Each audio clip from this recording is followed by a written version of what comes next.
Assalamualaikum warahmatullahi wabarakatuh. Bismillahirrahmanirrahim. Alhamdulillahi rabbil alamin. Wassalatu wassalamu ala sayyidina Muhammadin wa alihi wa sahbihi ajma'in, amma ba'du. Para pemirsa sekalian rahimakumullah. Rasulullah sallallahu alaihi wasallam pernah memberikan wasiat kepada kita, ya, dalam salah satu hadisnya, fa'alaikum bisunnati wa sunnatil khulafa'ir rasyidin al-mahdiyyin addu 'alaiha bin nawajid. Wajib berpegang teguh kalian terhadap sunnahku dan sunnah al-khulafa' ar-rasyidun al-mahdiyyun, para khalifah yang rasyid, ya, yang mahdi diberikan petunjuk. Para pemirsa sekalian rahimakumullah, di antara berbagai hal yang terjadi pada masa Al-Khulafa Ar-Rasyidun yang bisa menjadi model bagi masyarakat kita, masyarakat Islam, itu banyak.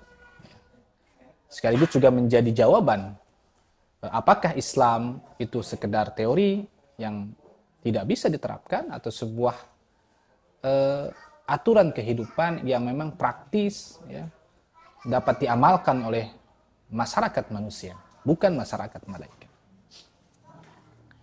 Di antara beberapa peristiwa yang terjadi di masa Khulafaur Rasyidun, di antaranya ialah, ya, di masa Khalifah Abu Bakar Siddiq radhiyallahu anhu. Di masa itu kita bisa melihat bagaimana beliau bersama para sahabat berusaha menjaga akidah umat. Karena pada saat itu terjadi gelombang kemurtadan besar-besaran luar biasa, ya, khusus di pinggiran Jazirah Arab, ya, terutama memang dilakukan oleh kelompok-kelompok nabi-nabi palsu. Kita tahu sikap Khalifah Abu Bakar Siddiq bersama para sahabat tegas, ya, melakukan peperangan, ya, jihad fisabilillah melawan orang-orang murtad tersebut.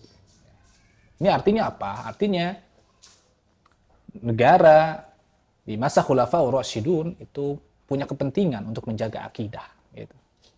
Ya, sebagaimana memang diwasiatkan Rasulullah SAW, man baddala dinahu faqtuluh. Mungkin bagi sebagian orang hari itu dianggap radikal, ya, dianggap sebagai perbedaan tafsir, ya, yang kemudian dipaksakan dengan kekerasan. Tapi kenyataannya, ya, di masa itu, ya, ada peperangan besar-besaran luar biasa. Yang paling besar itu perang Yamamah yang melawan Musailamah al-Kadzdzab hingga terbunuhnya Musailamah. Kemudian ada peristiwa lain yang luar biasa adalah, ya, peristiwa Jam'ul Quran, ya, mengumpulkan Al-Quran. Mengumpulkan Al-Quran dalam satu mushaf yang sebelumnya tersebar dalam pelepah kurma, kulit binatang, hafalan-hafalan dan sebagainya, kemudian disatukan dalam satu mushaf. Ya. Dan ini pemicunya adalah terutama perang Yamamah yang tadi disebutkan, karena banyaknya para qurra, ya, para penghafal Al-Quran yang meninggal, ya, sekitar kurang lebih 70 orang yang syahid. Nah, akhirnya terdorong, ya, atas dorongan inisiatifnya adalah Umar bin Khattab yang kemudian diterima, ya, oleh Abu Bakar, ya, dan kemudian mendorong Zaid bin Sabit dan seterusnya, terbentuk panitia pengumpulan Al-Quran. Lalu pada masa Khalifah Utsman kita bisa ketahui bahwa mushaf ini disalin, ya, memang pemicunya agak berbeda, yaitu adanya perbedaan riwayat, tapi pada dasarnya masih dalam satu rangkaian pengumpulan mushaf Al-Quran. Ya, sehingga akhirnya terbentuklah mushaf Utsmani yang hingga hari ini kita masih bisa saksikan keberadaannya, gitu, dengan berbagai riwayatnya yang ada, gitu. Nah, ini menunjukkan bagaimana negara sekali lagi, ya, berkepentingan untuk menjaga akidah, ya, dalam hal ini adalah menjaga keaslian Al-Quran. Peristiwa lain yang terjadi pada masa Khulafaur Rasyidun ialah banyaknya al-futuhatul Islamiyah, pembukaan atau pembebasan wilayah-wilayah Islam yang baru. Nah, intinya adalah melanjutkan dakwah Islam yang dulu dilakukan Rasulullah Shallallahu Alaihi Wasallam. Bagaimana Rasulullah Shallallahu Alaihi Wasallam itu mengirimkan surat ke berbagai penguasa negeri di sekitar Jaziratul Arabiyah, ya, ke Kaisar Romawi, ke Kisra Persia, ke Najasyi Habasyah, ke Muqawqis Mesir dan raja-raja yang lainnya, dan kemudian sempat mengirimkan beberapa pasukan ya di perang Mu'tah, perang Tabuk, kemudian ada rencana pasukan Usamah bin Zaid walaupun kemudian tidak jadi karena beliau dipanggil oleh Allah Subhanahu wa taala. Tapi yang jelas para khulafaur rasyidun itu melanjutkan itu semua ya. Sehingga singkatnya kita bisa memperhatikan sejak masa awal hingga nanti akhir khulafaur rasyidun ya, futuhat itu berjalan luar biasa hingga ke batas-batas yang sangat jauh hanya dalam waktu 30 tahun saja. Ya, ke barat sudah sampai ke Mesir dan sekitarnya, ya. Ke timur sudah sampai ke wilayah Khurasan yang hari ini mungkin masuk pada wilayah Iran dan Afghanistan gitu. Ya. Bahkan sampai ke wilayah yang agak ke utara ya, dekat-dekat ke Turki hari ini, ada ke Siprus, ada ke Azerbaijan ya. Artinya wilayah Islam berlipat-lipat bertambah. Ya tentu bukan hanya masalah wilayah, tapi juga berbondong-bondong orang masuk Islam. Yang terjadi di masa Khulafaur Rasyidun. Ya. Nah, mungkin sekali lagi bagi orang, ya, sebagian pihak itu dianggap radikal, gitu. Dianggap bahwa telah terjadi perubahan visi katanya. Kalau dulu zaman Nabi, ya Shallallahu Alaihi Wasallam itu cinta damai, karena masa Khulafaur Rasyidun berdarah. Oh tidak demikian. Justru ini adalah melanjutkan misi dakwah Rasulullah Shallallahu Alaihi Wasallam. Di negara dalam hal ini berkepentingan untuk menyebar luaskan risalah Islam dengan dakwah dan jihad sebagaimana dulu dicontohkan Rasulullah SAW. Lalu apakah hanya berkaitan dengan agama saja? Ternyata tidak demikian gitu. Artinya agama dalam hal ini bukan hanya sekedar masalah tadi akidah, masalah dakwah Islam, bukan. Tapi juga di masa Khulafaur Rasyidun kita bisa melihat ya ada hal-hal yang mungkin dianggap lebih maju dibanding zamannya. Misal ya di masa Khalifah Umar bin Khattab radhiyallahu an Al-Faruq ada upaya-upaya sistematis ya, misalnya untuk menanggulangi hal-hal yang hari ini mungkin dianggap sulit ya. Misal ya, penanganan wabah ya. Di masa Khalifah Umar ada wabah yang luar biasa di Syam. Ini menewaskan banyak orang termasuk beberapa sahabat mulia gitu.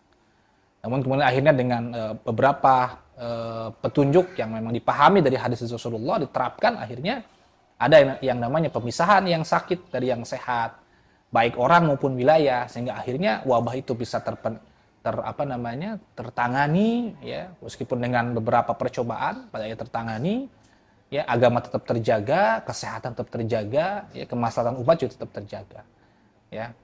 Nah ini tentu berbeda dengan hari ini. Misalnya ketika kemarin kita menghadapi COVID-19 kan luar biasa gitu. Kita dihadapkan antara memilih agama atau memilih kesehatan. Zaman dulu tidak demikian.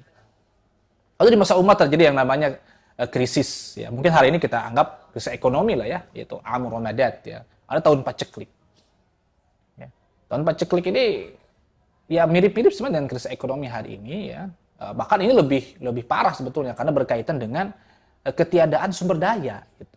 Ya, kalau hari ini kan lebih sering karena penimbunan gitu ya, berkaitan dengan monopoli mata uang sebagainya. Kalau dulu betul-betul terjadi yang namanya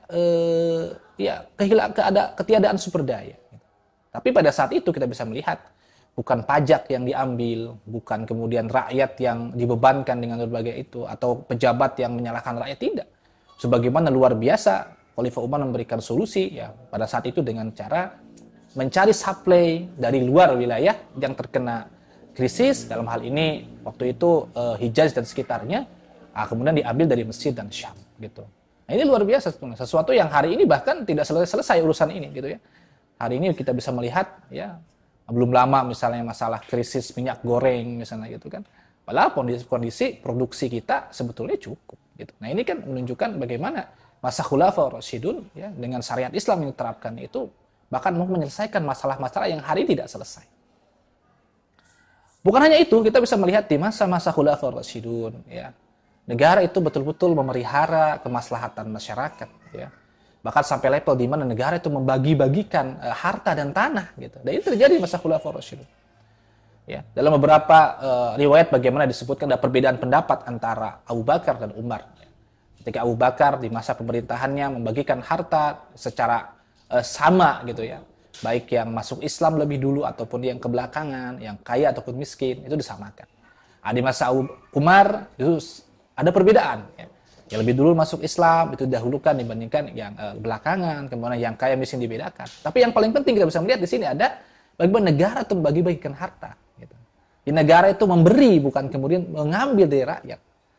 Ya, bahkan di masa Umar bagaimana ada istilah pembagian tanah. Ya. Jadi bukan pembagian surat tanah, tapi pembagian tanah, gitu ya. Tentu dengan beberapa aturan, ya, misalnya tidak boleh dibiarkan selama 3 tahun terlantar, misalnya. Nah ini artinya negara itu betul-betul memberi kemaslahatan rakyat. Gitu.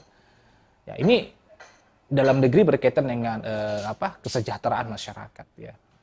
Ya tentu banyak bukan hanya itu ya, bagaimana ada pengaturan wilayah-wilayah. Bayangkan di masa Khulafaur Rasyidun itu dengan wilayah itu luas sekali ya. Terdiri dari beberapa negara gitu. Dari Mesir sampai ke Afghanistan itu beberapa negara luar biasa gitu. Jazirah Arab saja sekarang sekitar mungkin 7 atau 8 negara, belum ditambah Mesir, belum ditambah Iran, ya, ditambah Irak, Syam aja sekarang di 5 negara gitu ya. Belum Khurasan. Nah, itu sekian hari ini sekian negara itu diatur langsung dari pusat ibu kota itu di Madinah gitu. Nah, itu stabil, secara umum stabil. Gitu. Ya. Saking stabilnya itu, meskipun mungkin ya ini juga kadang-kadang menjadi tuduhan-tuduhan ya, bagaimana katanya ada konflik-konflik lah di masa, terutama di masa-masa akhir Utsman, apalagi di masa Ali gitu kan.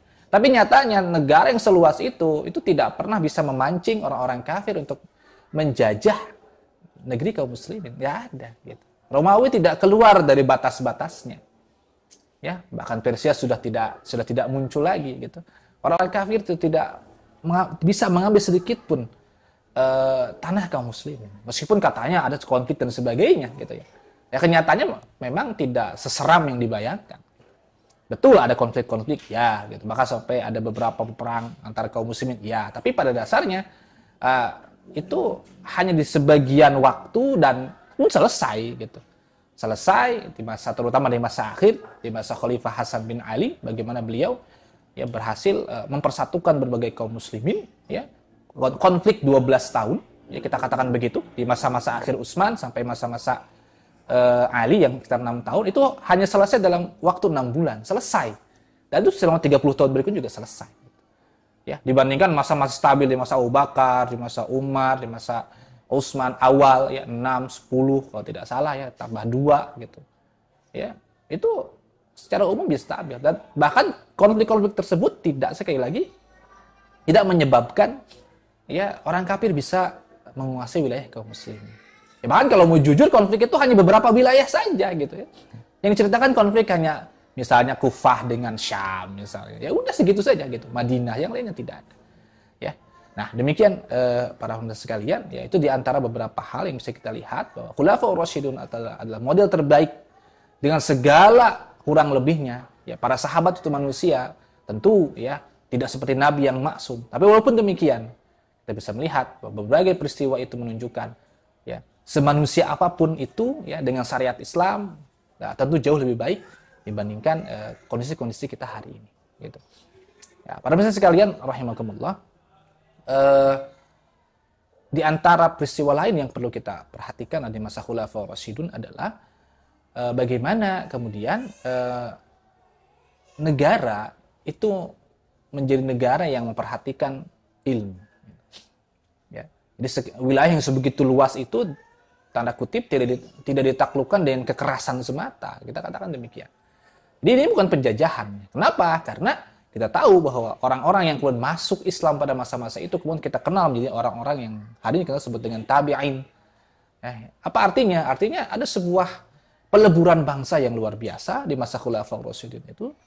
Ya, jadi sudah tidak lagi membedakan suku, bangsa, latar belakang, agama, dan sebagainya gitu.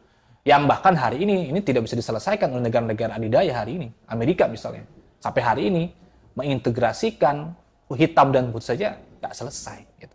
Sedangkan di masa Khulafaur Rasyidun, ya, jadi kalau orang mau bilang gitu, apakah kemudian Islam itu bisa diterapkan ya oleh orang-orang biasa, bukan orang-orang suci seperti para nabi dan malaikat? Ya bisa, ini kenyataannya. Ya, dan itu terjadi berjalan. Ya. Para sahabat walau bagaimanapun, meskipun memang mereka langsung dididik oleh Nabi SAW, tapi tetap manusia. Dan potensi-potensi kesalahan juga tetap ada, dan dalam sejarah bagaimana ada hal-hal yang memang terjadi gitu. Tapi kita bisa melihat Islam tetap bisa diterapkan ya, dengan segala aspek kemanusiaan. Dalam hal ini tadi misalnya tidak ada penjajahan di situ, ya, yang ada peleburan bangsa-bangsa, ya, bahkan sampai kalau kita perhatikan misalnya di masa-masa ini, kalau orang sering bilang ya Islam datang itu sebagai budaya Arab yang menjajah bangsa lain, kenyataannya sebetulnya sejak masa Khulafaur Rasyidin, ya, peleburan Arab dan Persia itu sudah terjadi, gitu. Ya, sudah terjadi, bahkan sampai generasi berikutnya sudah tidak bisa membedakan lagi mana yang disebut dengan unsur Arab dan unsur Persia sebetulnya, gitu. Ya, karena sudah saling bersatu, ya. Karena itu tidak ada masalah dalam Islam, gitu. Lagi suku bangsa dan seterusnya tidak ada. Ya, demikian pemirsa sekalian yang dirahmati Allah Subhanahu wa taala, ya. Di antara cuplikan-cuplikan ya contoh model bagi kita dari generasi terbaik. Ya, apalagi kita paham para sahabat masih hidup, berarti kesepakatan mereka adalah ijma, ya. Ijma adalah dalil bagi kita, dan kita bisa melihat dengan sudut pandang yang benar, sebetulnya hal-hal yang mungkin dianggap jelek di masa hari ini sebenarnya tidak jelek sama sekali, gitu. Bahkan itu bisa menjadi contoh buat kita. Jadi ketika ada yang masih mengatakan bahwa dari 4 khalifah, sebenarnya bukan 4 ya, sebenarnya 5, Khulafaur Rasyidin itu ada 5 ya, sampai Hasan bin Ali ya, khalifah itu sampai Hasan bin Ali gitu ya. Itu dikatakan terbunuh 3 orang gitu kan. Ya, khalifahnya terbunuh gitu kan. Berarti gimana gitu kan, negara kok sampai khalifah ketiga-tiganya terbunuh, itu penuh dengan bertumpah darah, konflik sebagainya. Itu orang yang picik sekali gitu ya. Kalau hanya masalah pemimpinnya terbunuh tanpa melihat masalahnya apa gitu ya, atau kemudian menyimpulkan sistemnya rusak sebagainya, itu sangat tidak adil sekali gitu. Ya, apalagi kemudian adanya konflik, katanya perang saudara sebagainya. Ya, lihat secara keseluruhan gitu. Ya, kan kalaupun mau begitu sebetulnya negara-negara adil hari ini pun ya luar biasa gitu. Baik kerajaan-kerajaan sebelum Islam ataupun republik-republik setelah Islam itu juga sama, kalau hal seperti itu semua sama saja gitu. Cuman masalahnya adalah bagaimana solusinya gitu. Dalam Islam hal tersebut ya solusinya sudah ada gitu. Ya, jadi peristiwa-peristiwa yang ada itu menjadi pelajaran, dan itu para ulama menjelaskan masalahnya apa, solusinya begitu sudah ada jelas ya. Artinya kalau ditanya misalnya hari ini ya sistem demokrasi mana yang ideal atau sistem sosialis mana yang ideal, tentu orang bingung.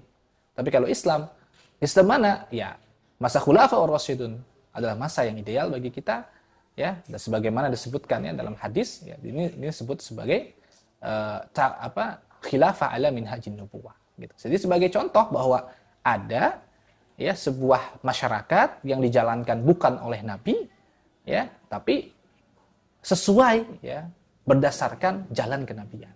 Dan kita dengan sahabat sebetulnya dalam satu posisi sebagai manusia biasa sama, ya, artinya tidak maksum.